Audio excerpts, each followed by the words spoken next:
예, 의문은 이인규 전 대검 중수부장이 이 회고록에서 말하고자 하는 게 무엇인지, 그리고 또 왜 지금인지입니다. 취재 기자와 좀 더 짚어보겠습니다. 한민용 기자가 스튜디오에 나왔습니다. 한 기자, 일단 이 책의 부제가 누가 노무현을 죽였나로 되어 있습니다. 결국 이인규 부장이 이 얘기를 하려고 하는 거 아닌가요? 그렇죠. 예, 핵심은 자신은 책임이 없다라는 겁니다. 그러니까 당시 노 전 대통령이 뇌물을 받은 게 맞다. 그리고 여론몰이는 이명박 정부 국정원과 청와대가 제안했지만 난 거절했다. 특히 노 전 대통령의 죽음은 변호인이던 문재인 전 대통령의 책임이 있다. 이렇게 적었습니다.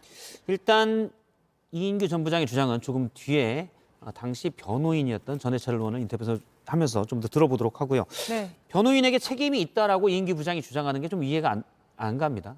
그러니까 당시 문재인 전 대통령이 의견서 한 장 제출하지 않았다. 또 뭐 수사검사를 찾아와서 검찰 수사 내용을 파악하고 변호 전략을 짰어야 했는데 그러지 않았다. 그러니까 변호인으로서 무능했다. 이렇게 주장을 하고 있습니다. 예.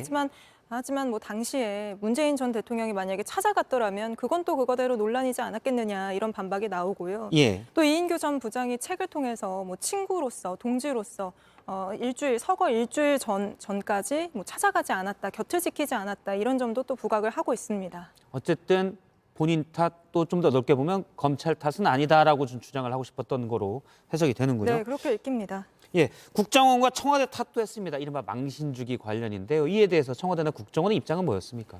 그러니까 당시 명품 시계 받은 거 언론에 흘리자고 제안했다는 게 당시 원세훈 원장이 이끌던 국정원 그리고 청와대에서 정동기 민정수석이라고 적었는데요. 예. 뭐 이 주장은 뭐 지금 바로 나온 건 아니고 예전부터 이인규 전 부장이 해왔던 거라 당시에도 이미 원세훈 전 원장이 사실이 아니라고 반박을 한 바 있고 정동기 전 수석 같은 경우에는 저희가 오늘 전화를 해봤더니 예. 사실무근이고 동의할 수 없다 이렇게 말했습니다.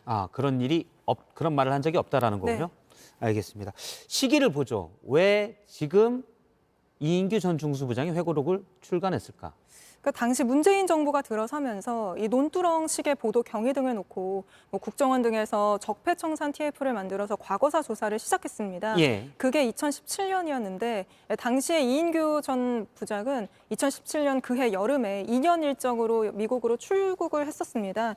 그래서 야권에서는 그래놓고는 검찰 출신인 윤석열 정권이 들어서고 보수 정당인 국민의힘이 여당이 되면서 유리한 구조가 되니까 이참에 노무현 전 대통령 죽음에 대한 책임을 지우려는 거 아니냐 이런 이야기가 나옵니다. 사실 그때는 뉴스룸에서도 여러 번 취재를 하고 접촉을 시도했지만 할 말이 없다고 피했었잖아요. 네, 저희도 통화를 좀 하려고 많이 시도를 했었는데 닿지 않았었습니다. 예, 그런데 지금은 정권이 바뀐 뒤에 와서 책까지 냈다.